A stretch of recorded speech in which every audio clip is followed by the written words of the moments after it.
لا الہ الا اللہ لا الہ الا اللہ توحید-sunnat.com الا اللہ لا الہ الا اس ویب سائٹ پر ملاحظہ فرمائیے ممتاز علماء کرام کی تقاریر، درس قرآن و حدیث، اسلامی کتب کا وسیع ذخیرہ، فرقے باطلہ سے مناظرے اور بہت کچھ۔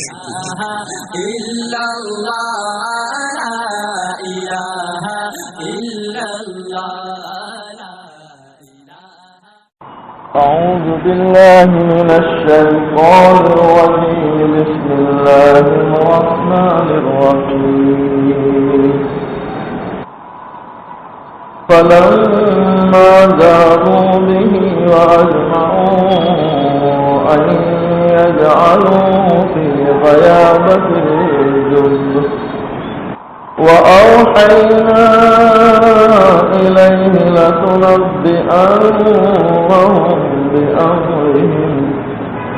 لتنبئنهم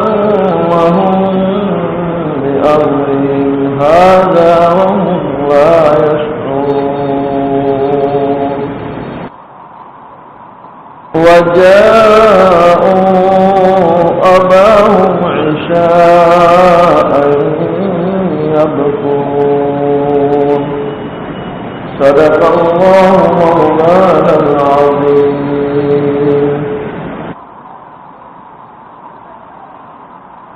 محترم دوستوں بزرگوں، جیسے کہ پچھلی مرتبہ یہاں تک بات آئی تھی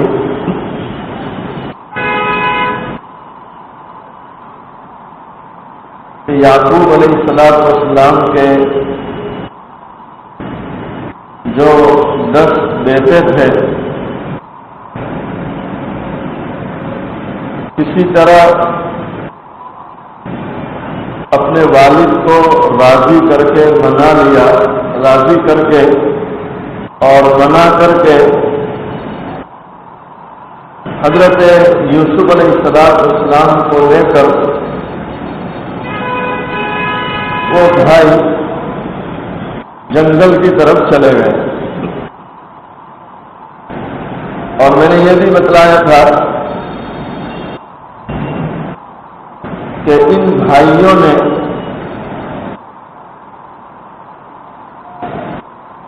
مشورہ کر کے یوسف علیہ السلام کو کنویں میں پھینک دیا۔ یہودا جو بڑا بھائی تھا اس نے بڑی کوشش کی کہ یہ لوگ یوسف علیہ السلام کو کنویں میں نہ ڈالیں،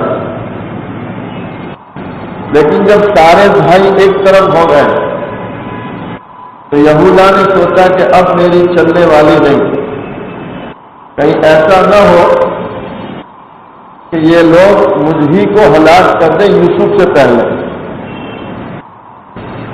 تو پھر یہودا پیچھے ہٹ گیا۔ علامہ قرطبی رحمۃ اللہ علیہ لکھتے ہیں کہ جس وقت یوسف علیہ السلام کو کنویں میں ڈال رہے تھے تو یوسف علیہ السلام کنویں کی من کے ساتھ چمٹ گئے، یعنی اس کی جو من ہوتی ہے کنویں کی اس کو مضبوطی سے پکڑ لیا۔ تو بھائیوں نے بڑی بے دردی کے ساتھ یوسف علیہ السلام کے کرتے کو کھینچ لیا، یعنی کرتا ہی نکال لیا، اور کرتا نکال کر یوسف علیہ السلام کے دونوں ہاتھوں کو رسی سے باندھ دیا، اور رسی سے باندھنے کے بعد اندر لٹکایا۔ جب آدھے کنویں تک یوسف علیہ السلام پہنچے تو اوپر سے رسی کو کاٹ دیا۔ یوسف علیہ السلام پانی کی سطح پر جاتے ہیں۔ علماء لکھتے ہیں اللہ تعالیٰ نے جبرائیل علیہ السلام کو بھیج دیا۔ جبرائیل علیہ السلام نے اپنے پروں پر یوسف علیہ السلام کو اٹھا لیا اور قریب میں ایک پتھر کی چٹان تھی، اس چٹان کے اوپر حفاظت کے ساتھ بچھا دیا۔ اللہ تعالیٰ یہ واقعہ ہو جانے کے بعد کہ یوسف علیہ السلام کے ساتھ بھائیوں کو جو کرنا تھا کر لیا اور یوسف علیہ السلام کو بے دردی کے ساتھ اندر پھینک دیا، اب اللہ تعالی اپنے اس شہید بندے کو اور اپنے اس نبی کو تسلی دے رہے ہیں، ڈھارس باندھ رہے ہیں۔ اللہ تعالیٰ فرماتے ہیں کہ وَأَوْحَيْنَا إِلَيْهِ لَتُنَبِّئَنَّهُمْ، ہم نے یوسف علیہ السلام کی طرف وحی بھیجی کہ آپ عنقریب ان کے سامنے اس معاملے کو جتلائیں گے، یعنی ایک دن وہ آئے گا، آج ان کی باری ہے کل تمہاری باری آئے گی، جیسے ہم لوگ کہاوت بولتے ہیں کہ بھئی آج ساس کی باری ہے تو کل بہو کی آئے گی۔ ہر ایک کو اللہ تعالیٰ موقع دیتے ہیں، ہر ایک کا ایک دور ہوتا ہے۔ یہ اللہ تعالیٰ اپنے نبی کی دھارت باندھ رہے ہیں کہ اے یوسف فکر مت کرو، آج یہ تمہیں بے دردی سے ڈال رہے ہیں، لیکن کل وہ دن آنے والا ہے کہ یہ سارے ذلیل ہو کر تمہارے پاس آئیں گے۔ چنانچہ علماء نے لکھا کہ یوسف علیہ السلام کو تو بعد میں اللہ نے ایسے اسباب بنائے کہ کنویں سے نکل گئے، عزیز مصر بن گئے، مصر کے بادشاہ بن گئے، یہ ساری چیزیں ہوئی، اور مصر جو ہے شام سے اتنا دور بھی نہیں تھا، لیکن اس کے باوجود برسوں گزر گئے، اللہ تعالیٰ نے یعقوب علیہ السلام کو علم نہیں ہونے دیا، یعنی باپ کو پتہ ہی نہیں تھا کہ میرا بیٹا زندہ ہے، ورنہ تو کب سے وہاں جا کے مل لیتے۔ علماء نے لکھا کہ اصل میں اللہ تعالیٰ نے وحی کے ذریعے یوسف علیہ السلام کو منع کر دیا تھا کہ خبردار اپنے والد کو کوئی خبر مت دے دینا کہ میں یہاں مصر میں زندہ ہوں۔ اس کی وجہ کیا؟ تو کہ اس میں دو حکمتیں ہیں۔ ایک حکمت تو یہ کہ اللہ یعقوب علیہ السلام کے ذریعے قیامت تک آنے والے انسانوں کو یہ سبق دینا چاہتے تھے کہ دنیا کا جو بندہ اللہ کو چھوڑ کر کسی غیر کی محبت میں مبتلا ہوتا ہے، اللہ دنیا میں یہی سزا دیتا ہے۔ یعقوب علیہ السلام نبی تھے، اور نبی کا ضرب یہ ہونا چاہیے تھا کہ اس کے دل میں اولاد کے مقابلے میں اللہ کی محبت زیادہ ہونی چاہیے تھی۔ علماء لکھتے ہیں کہ یہ سببی مسئلہ تھا کہ سبب کے درجے میں یوسف کو گود میں بٹھائے رکھتے تھے، اللہ کو یہ چیز بھی پسند نہیں آئی۔ حضرت پیر ذوالفقار نقشبندی دامت برکاتہ ملینہ نے لکھا، بڑی عجیب مثال بھی ہے کہ مچھلی اللہ کی مخلوق ہے، اس کے دل میں اللہ کی محبت ہونی چاہیے تھی، لیکن مچھلی اللہ کو چھوڑ کر پانی کے عشق میں مبتلا ہو گئی، وہ پانی کی دیوانی ہے۔ اس لیے مثل مشہور ہے کہ مچھلی بغیر پانی کے زندہ نہیں رہ سکتی، پھر مچھلی کے لیے پانی ضروری۔ تو حضرت لکھتے ہیں کہ اس کی سزا اللہ نے یہ دی کہ مچھلی میں ایسی بدبو پیدا کر دی کہ جو شخص مچھلی کھائے تو مچھلی کھانے کے بعد اس کے ہاتھوں میں بھی بدبو رہ جاتی ہے، اتنی بدبو پیدا کر دی کہ مچھلی میں تو بدبو ہے، لیکن جو شخص کھاتا ہے اس کے ہاتھ میں بھی بدبو آ جاتی ہے، یہاں تک کہ جس گلاس سے پانی پیے اس گلاس میں بھی مچھلی کی بدبو پیدا ہو جاتی ہے۔ علماء لکھتے ہیں، حضرت نے لکھا کہ مچھلی میں اللہ نے ایسی بدبو پیدا کر دی کہ 7 سمندر کا پانی لا کر کے اس کو دھویا جائے تو اس کی بدبو دور نہیں ہو سکتی، یہاں تک کہ پکانے کے بعد بھی دور نہیں ہوتی۔ علماء لکھتے ہیں اللہ کو چھوڑ کر دوسرے کی محبت میں جب انسان مبتلا ہوتا ہے تو قدرتی طور پر یہ سزا ملتی ہے۔ تو ایک حکمت تو یہ تھی، دوسری حکمت یہ تھی کہ بھائیوں نے جو گناہ کبیرہ کیا کہ ایک بے قصور کو اس طرح بے دردی کے ساتھ کنویں میں پھینکا تو ان کو سزا دینا ضروری تھا کہ ان کو سزا ملے. اس لیے بھی اللہ تعالیٰ نے یوسف علیہ السلام کو وحی کے ذریعے بتلایا کہ خبردار اپنے باپ کو خبر مت کرنا کہ میں زندہ ہوں، تاکہ بھائیوں کو جب وقت آئے تو ان کے اس قصور کی ان کو سزا مل جائے. یہاں پر اللہ تعالیٰ فرماتے ہیں کہ وَأَوْحَيْنَا، ہم نے یوسف کی طرف وحی بھیجی. اب یہاں سوال یہ ہے کہ یوسف علیہ السلام تو ابھی بچے تھے، زیادہ عمر نہیں تھی. بعض علماء نے لکھا کہ جس وقت پھینکے جا رہے تھے 7 یا 8 سال کی عمر تھی. اتنی چھوٹی عمر، اور اس چھوٹی سی عمر میں اللہ فرماتے ہیں ہم نے وحی بھیجی. حالانکہ وحی کا تعلق نبوت سے ہے. وحی اس پر آتی ہے جو نبی ہو، یعنی نبوت 40 سال کے بعد ملتی ہے. ابھی تو یہ چھوٹے بچے ہیں، پھر یہ وحی کیسے؟ تو بعض علماء تو لکھتے ہیں کہ یہ یوسف علیہ السلام کی خصوصیت تھی. جیسے عیسیٰ علیہ السلام کہ اللہ نے ان کو بچپنے میں نبوت دے دی اور انہوں نے خود کہا کہ انی عبداللہ، میں اللہ کا بندہ ہوں. آتانی الکتاب وجعلنی نبیا، خود انہوں نے بچپنے میں یعنی گہوارے میں جو دودھ پینے کی عمر ہوتی ہے، عیسیٰ علیہ السلام دودھ پینے کی عمر میں کلام کر رہے ہیں کہ میں اللہ کا بندہ ہوں اور اللہ نے مجھ کو کتاب بھی دی ہے اور اللہ نے مجھ کو نبی بھی بنایا.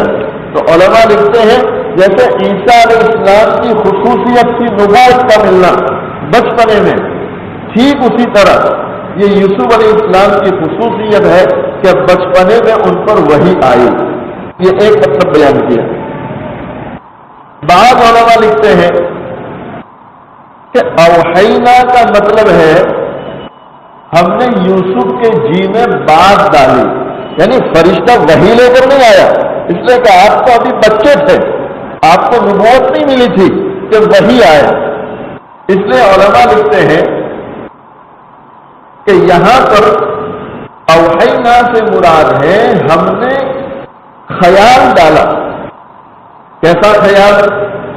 تو کہ جیسے موسیٰ علیہ السلام کی والدہ کو اللہ نے بچپنے میں خیال ڈالا، وہاں بھی ہے وَأَوْحَيْنَا إِلَىٰ أُمِّ مُوسَىٰ کہ ہم نے موسیٰ کی ماں کی طرف وحی بھیجی.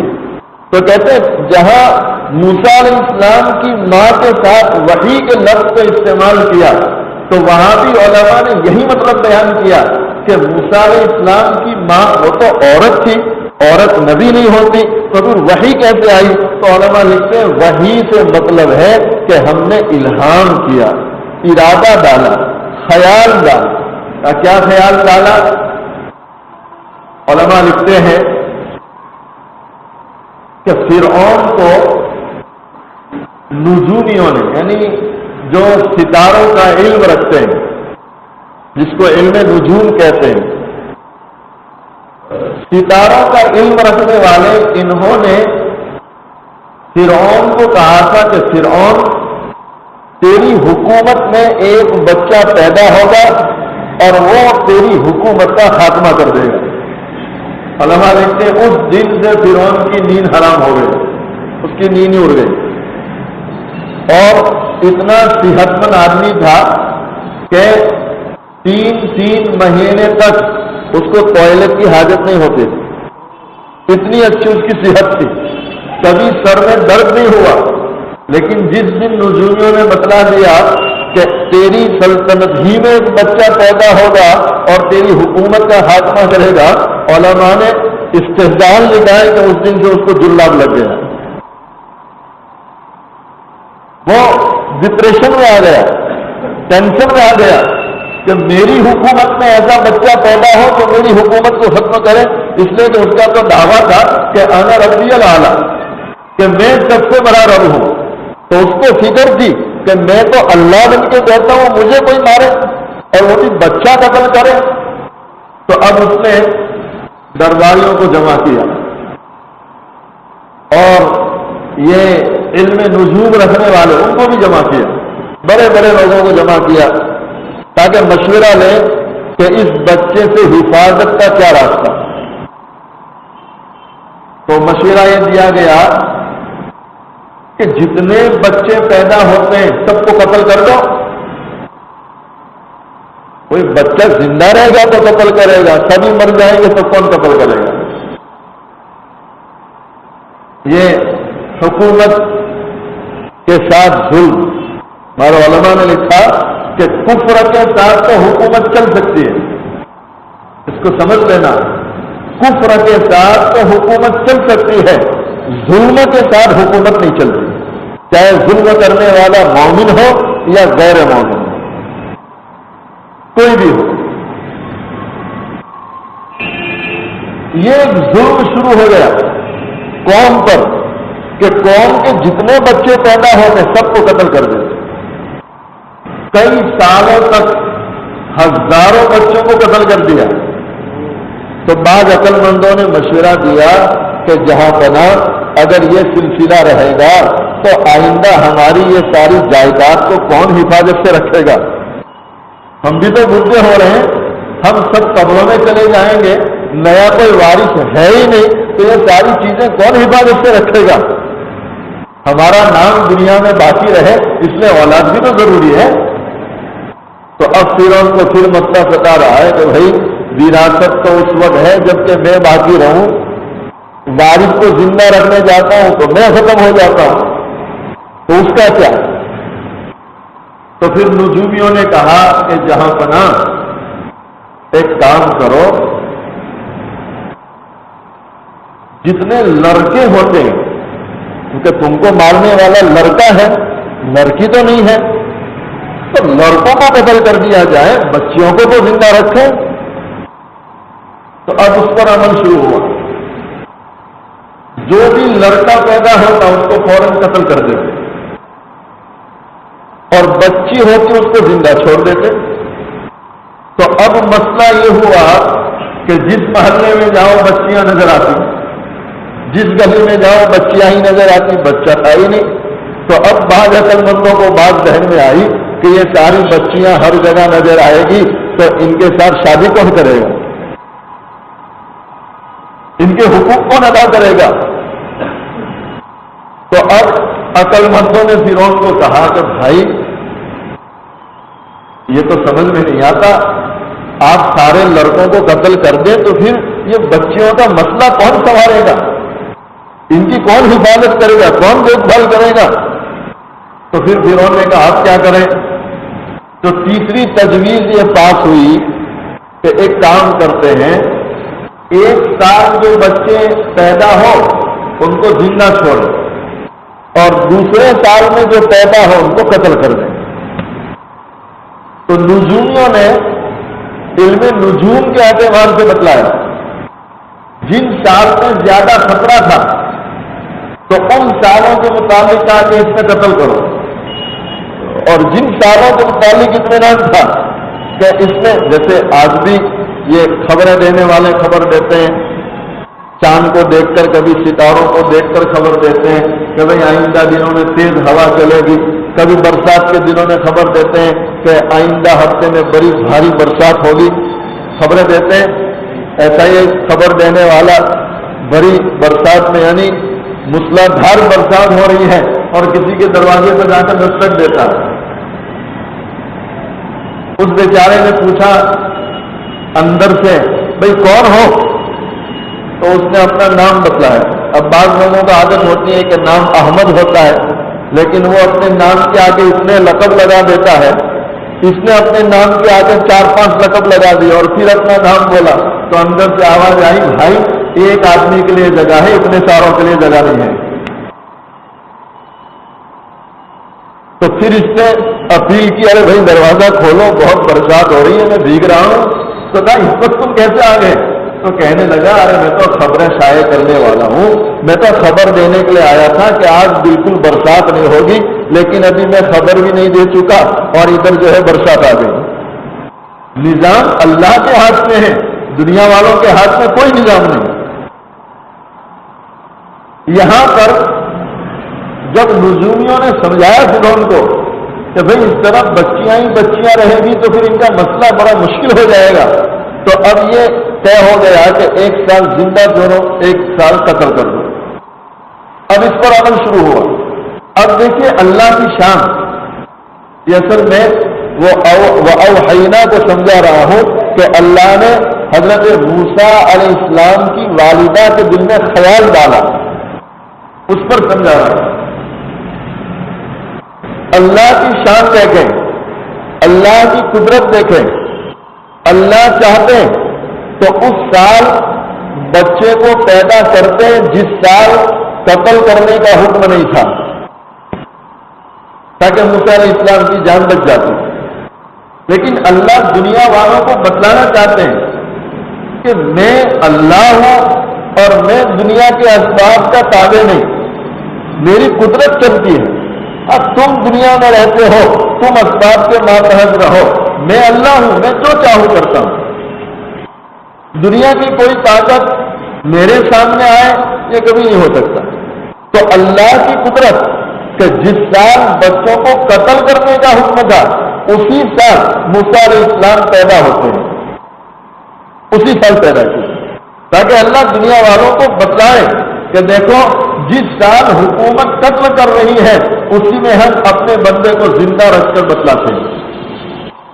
موسیٰ علیہ السلام پیدا ہوئے تو ماں نے اندر والے کمرے میں موسیٰ کو جنم دیا، اور ماں حیران تھی کہ اگر میرے بچے نے بلند آواز سے رو دیا اور باہر کسی نے سن لیا تو ابھی اس کی گردن اڑا دیں گے، کیونکہ حکومت کے آدمی گھومتے تھے باقاعدہ کہ جہاں بچے کی آواز آئے فوراً قتل کر دیتے، گھوم رہے تھے ہر جگہ۔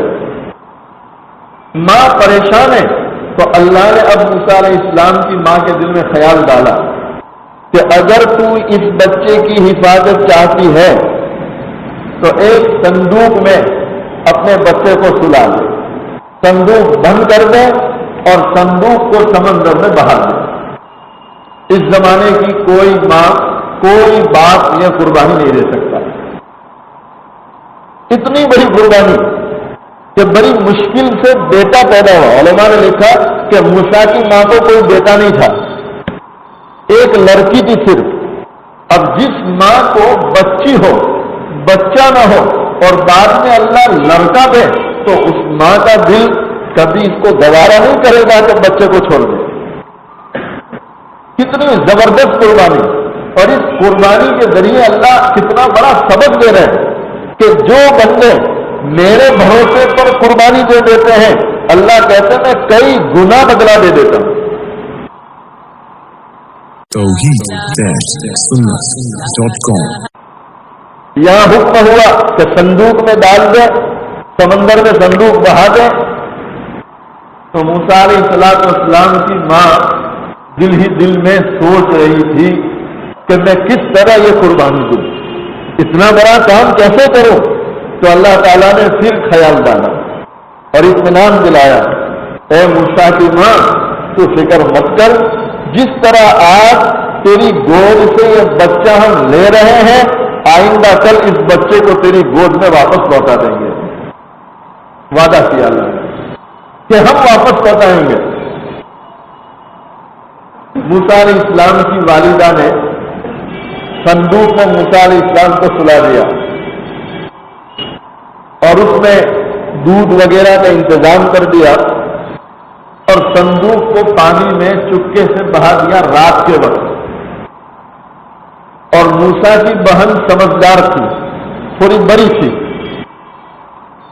تو موسیٰ کی بہن کو ماں نے کہا کہ بیٹا یہ صندوق تو میں نے بہا دیا، تو اس صندوق پر نظر رکھنا کہ کہاں جاتا ہے، کیونکہ ماں بہائے گی لیکن اس کا دل کیسے گوارا کرے؟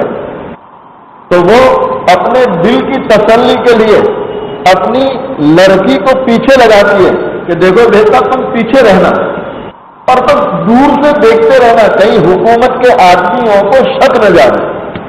حکومت کے آدمیوں کو شک گیا تو سمجھو کہ یہ ہاتھ سے گیا. بہا دیا صندوق میں.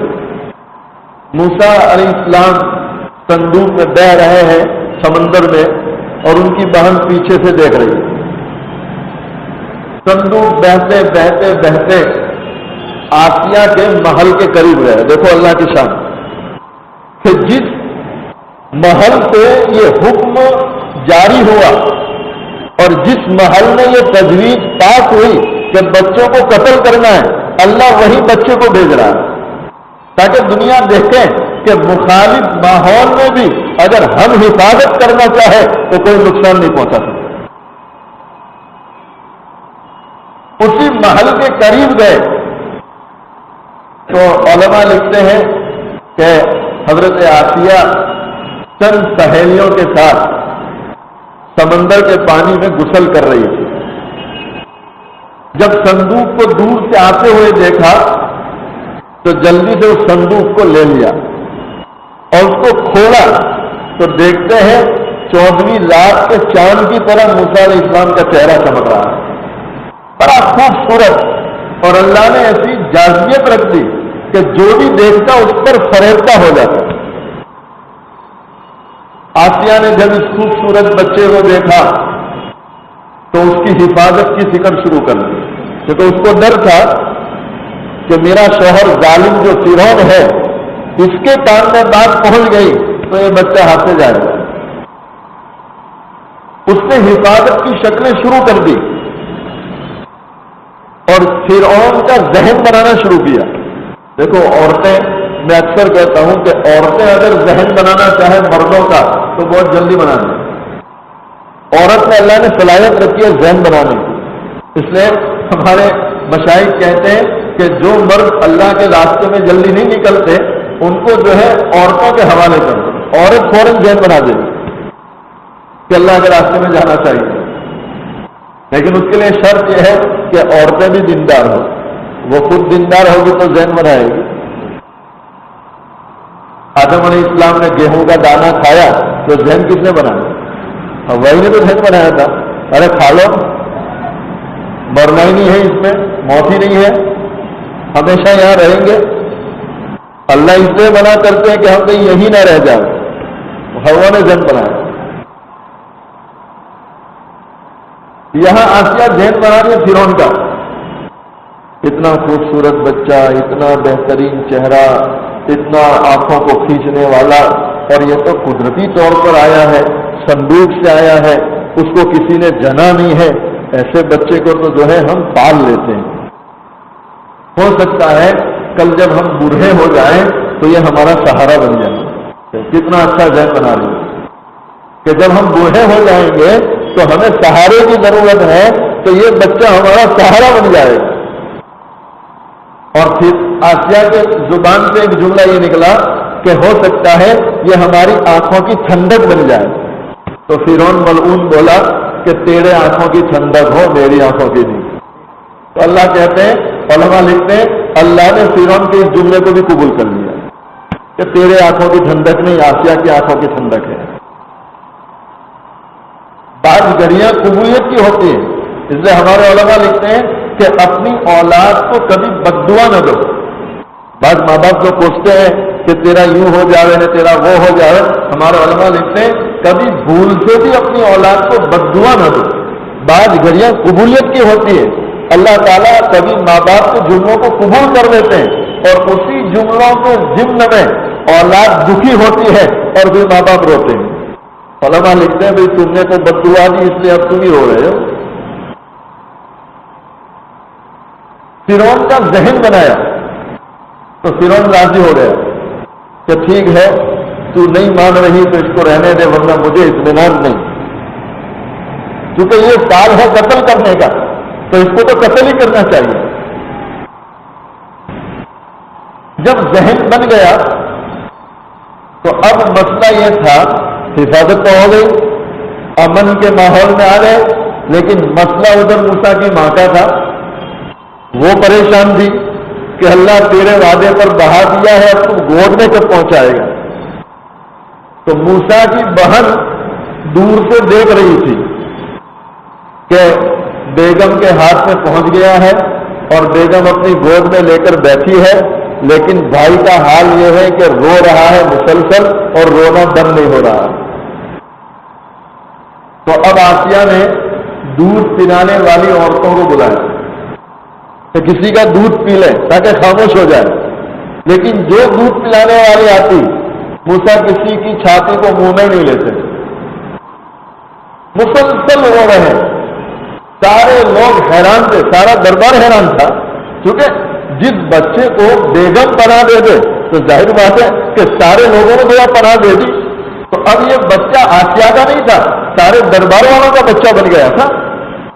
تو سب پریشان تھے کہ یہ رونا کب بند کرے گا۔ موسیٰ کی بہن نے دور سے دیکھا کہ اب موقع اچھا ہے، تو دھیرے سے قریب گئی اور کہہ رہی ہے اگر آپ کو برا نہ لگے تو ایک عورت کا میں پتہ دوں، مجھے امید ہے کہ شاید اس کا دودھ پی لیں۔ وہ کس طرح؟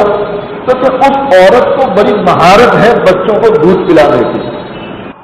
اس انداز سے بات رکھی کہ دربار والوں کو کسی کو شک نہ جائے، لیکن ایسا تو نہیں کہ اس کی حقیقی ماں ہو۔ تو وہ تو پریشانی تھے، ڈوبنے والے کو تنکے کا سہارا کافی ہوتا ہے، وہ تو سب پریشان تھے کہ یہ رونا بند کرے تو سب کو نیند آئے، اطمینان سے سو سکے، اطمینان سے کھا سکے۔ سب کا کھانا بھی حرام تھا، نیند بھی حرام تھی۔ تو آسیہ نے جلدی سے کہا ارے جلدی جاؤ اس عورت کو لے کر آؤ۔ اور موسیٰ کی بہن گئی گھر پہ، اماں چلو جلدی۔ کہاں لے جاتی ہے؟ ارے تم ساتھ چلو، اور دیکھو موسیٰ کو گود میں لو تو اس طرح لینا کہ کسی کو شک نہ جائے کہ تمہارا بچہ ہے، کیونکہ ماں کئی دنوں کے بعد بچے کو جب دیکھے گی تو وہ تو اس پر جو ہے اس طرح پیار محبت سے سلوک کرے گی کہ لوگ سمجھ جائیں گے کہ اسی کا بیٹا ہے۔ وہ تو فوراً چمٹ جائے گی، سینے سے دبا دے گی اور بوسو کنار کرنے لگے۔ تو روک دیا کہ ایسی کوئی حرکت مت کرنا کہ جس سے دربار والوں کو شک جائے۔ موسیٰ کی ماں نے کہا کوئی حرکت، گئی دربار میں اور دھیرے سے بچے کو لیا۔ اللہ تعالیٰ وعدہ یاد دلاتے ہیں کہ میں نے تجھے وعدہ کیا تھا کہ آج بہا دے کل تیری گود میں آ جائے گا، آ جائے گا۔ علماء لکھتے ہیں اللہ تعالیٰ کی ذات غیور ہے، بندہ اللہ کے نام پر قربانی دے اللہ اس کو باقی نہیں رکھتا۔ کوئی 1 روپیہ خرچ کرے اللہ دنیا میں دے کر رہتا ہے، اس کا وعدہ ہے کہ جو جتنا میرے نام پر خرچ کرے گا اور جتنا میرے لیے جو اپنے آپ کو چھپائے گا میں دنیا میں اس کا بدلہ دے کر رہتا ہوں، اور آخرت میں تو ملنا ہی ملنا۔ جب گود میں آ گئے تو موسیٰ علیہ السلام کی والدہ نے دھیرے سے چھاتی دی تو موسیٰ علیہ السلام نے فوراً قبول کر لیا، دودھ پینا شروع ہو گیا، رونا بند۔ تو دربار والوں کو سانس میں سانس آئی، دربار والوں کو اطمینان ہوا کہ اب اطمینان ہے۔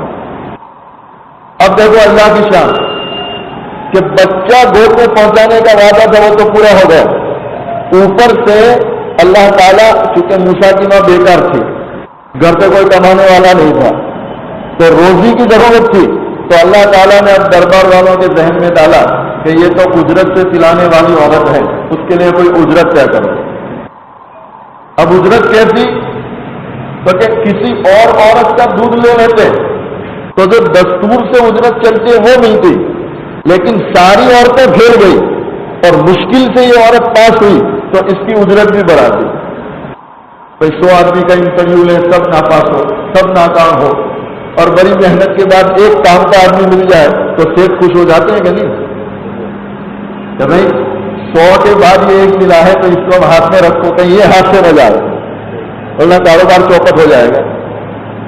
تو کہتے اجرت بڑھ گئی، تو اچھی اجرت کے ساتھ اللہ تعالیٰ نے عزت کے ساتھ بچے کو گود میں واپس لوٹا ہے۔ وقت آپ کا کافی ہو رہا ہے، انشاءاللہ اسی واقعے کو کہ اس کے بعد اللہ نے موسیٰ علیہ السلام کی کس طرح حفاظت کی اور حفاظت کی جو شکلیں ہوئی اس کو آئندہ تفسیر میں بیان کریں گے. اور اس کے بعد وہ جو یوسف علیہ السلام کا ہے کہ ہم نے ان کے دل میں ڈالا، اس کو بھی انشاءاللہ تفصیل سے سنائیں گے. اللہ تعالیٰ کہنے سننے سے زیادہ عمل کی توفیق عطا فرمائے. تھوڑی دیر اللہ تعالیٰ کی طرف متوجہ ہوتے ہیں.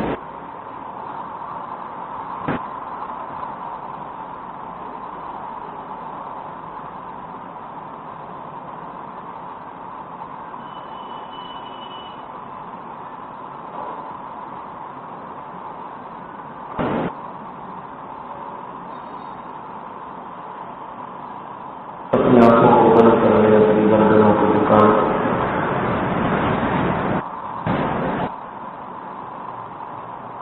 سوچے اللہ کی رحمت دل کو کر رہی ہے، گناہوں کی ظلمت دل سے نکل رہی ہے. جس طرح ایک چھوٹا سا بچہ اپنی ماں کو امی امی کہہ کر پکارتا ہے، ماں جدھر چہرہ لے جاتی ہے بچہ ادھر جا کے اپنی ماں کو پکارتا ہے. بچہ رویا کرتا ہے یہاں تک کہ ماں اپنے روح سے بچے کو سینے سے لگا دیتی ہے. آج ہم اس کے گنہگار بندے، سیاہکار بندے، اقراری مجرم اس رب کی چوکھٹ پکڑ کر رہتے ہیں. اس رب کو اللہ اللہ کہہ کر پکارے تاکہ وہ رب ہم گنہگاروں پر رحم کرے. میری آواز کو اپنی آواز کو بنا میں اللہ کر سکے.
تلیں گے عمل میزان میں، جب تلیں گے عمل میزان میں، تب کھلے گا کہ کھوتا کرم تو۔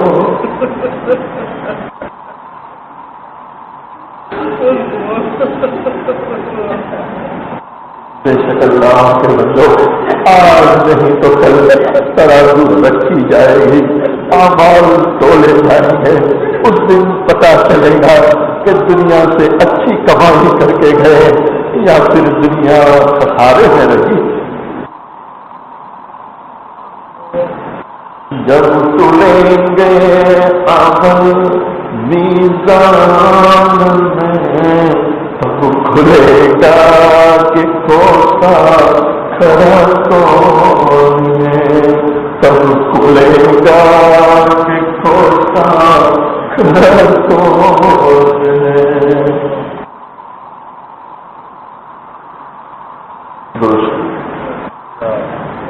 بسم اللہ الرحمن الرحیم، سبحان اللہ وبحمدہ، سبحان اللہ العظیم، اللهم صل على سيدنا محمد وعلى آل سيدنا محمد وبارك وسلم، یا ارحم الراحمین، یا ارحم الراحمین، یا ارحم الراحمین۔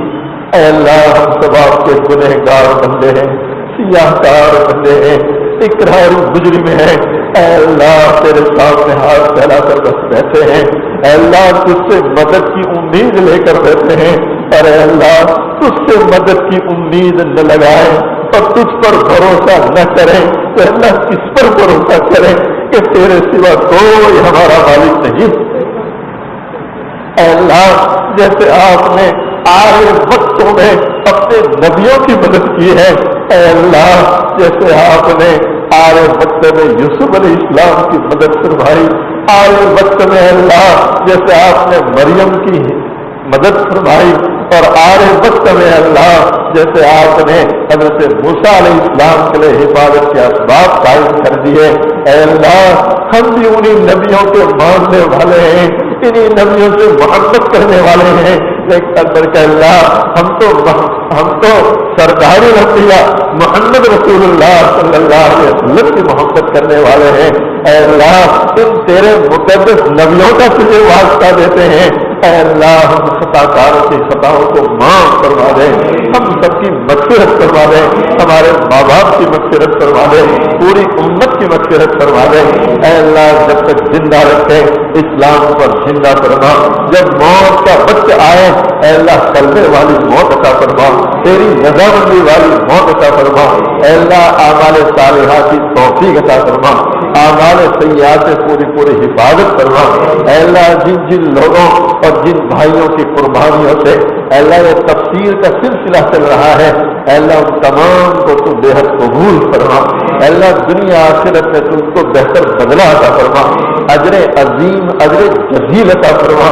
اے اللہ، اتنے سارے لوگ تیری محبت میں اور کلام مجید کی محبت میں طلب لے کر اے اللہ یہاں آتے ہیں اور بیٹھتے ہیں، اے اللہ ان سب کے بیٹھنے کو قبول فرما۔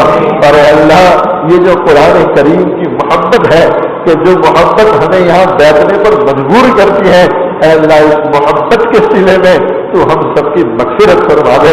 اور اے اللہ، تجھ سے التجا کرتے ہیں، اپنی سچی محبت عطا فرما، اپنی سچی نسبت عطا فرما، اپنی معرفت کا نور عطا فرما، تیرے پیارے نبی محمد رسول اللہ صلی اللہ علیہ وسلم کی سچی محبت عطا فرما۔ اے اللہ، حلال اور پاکیزہ عافیت والی سکون والی برکت والی روزی عطا فرما، حرام اور مشتبہ غذا سے اللہ ہم سب کی پوری حفاظت فرما۔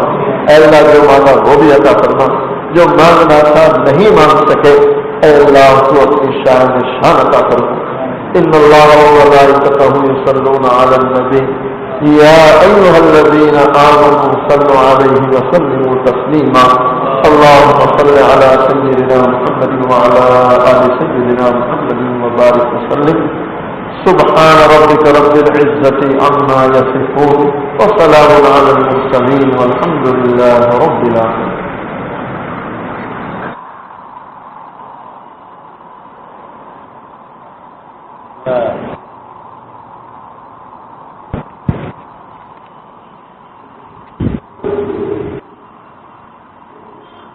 رام